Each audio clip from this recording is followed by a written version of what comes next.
You send the text, then you read it again, then you set your phone face down and tell yourself you're not going to check it. You check it 40 seconds later. They haven't replied. It's been 11 minutes. You know 11 minutes is nothing. You also know, somewhere quieter, that you've already started doing math, trying to figure out what the silence means. Not if it means something. What? And here's the strange part. You don't even feel anxious exactly. You feel productive. You keep doing things. You answer emails. You scroll. You tidy a corner of your desk that didn't need tidying. But underneath all of it, one part of your brain is still parked on that message, waiting. That pattern, that system you've built for managing closeness, has a name, but the name is almost beside the point. What matters is that it was working before you were old enough to choose it. Most people hear attachment style and think it's about how much they need people. Clingy versus cold, needy versus independent. But that framing misses almost everything. Your attachment style isn't really about need, it's about safety. It's the answer your nervous system found, early, through repetition, to one question: can I rely on someone being there, or do I have to manage this alone? And the strategy it built from that answer never fully clocks out.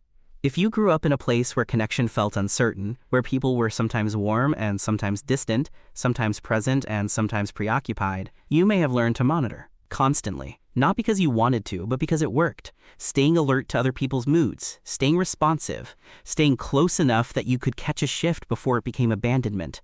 You became very good at reading rooms. That skill follows you into a relationship where your partner is, by all evidence, fine. Just busy, just thinking, just tired. And you are scanning their face anyway, looking for the small change in tone, the slightly shorter reply, the pause before they answer. You know it doesn't make sense. That's not the point. The nervous system learned a protocol, and it runs the protocol. On the other side, there are people who learned a different lesson. They needed someone, and that someone was consistently unavailable, emotionally, physically, or both. So they stopped organizing their world around that need. They got competent, self-reliant, quietly proud of not requiring much. They built a life that fit one person perfectly. And then someone showed up and wanted to get close, and something in them pulled back. Not because they didn't want it, often because they did. And that wanting felt like exposure.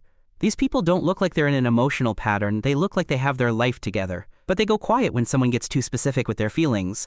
They change the subject at the exact moment a conversation starts to matter. They make plans and then, closer to the time, feel a faint need to cancel. It's not coldness, it's a door that closes fast because someone taught it to. Here's what most people get wrong about this. They think the pattern runs when things are hard. It doesn't. It runs all the time.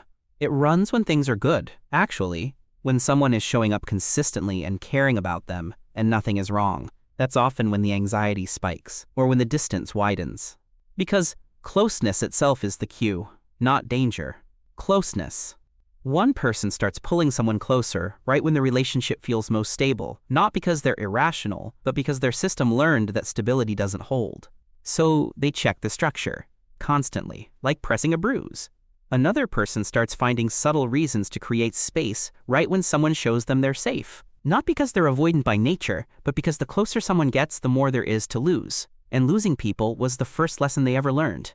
The quiet cost of this, and it is quiet, which is why it takes so long to notice, is that you stop responding to the relationship in front of you. You start responding to the relationship you were expecting, the one that already happened, the one that shaped the protocol. Your partner says something neutral, and you hear it through a filter that has almost nothing to do with them. You react to the meaning you've already decided it has. Over time, the people who care about you may start to feel that they can't quite reach you, even when you're close, and they may not know why, and you may not either. The shift, if there is one, is small. It's not a personality overhaul. It's learning to notice the moment before the behavior, the split second when the anxiety spikes or the distance forms, and asking a simple question: is this about right now? Or is this about then? You won't always know, but asking creates a pause, and in that pause, there's a little room to choose. This isn't therapy, and it's not a diagnosis. If any of this touches something that's been difficult for a long time, talking to an actual professional is worth more than a video. But if you recognize the pattern, the checking, the pulling back, the monitoring, the distance, that recognition is already something, because the system only keeps running when you don't know it's running.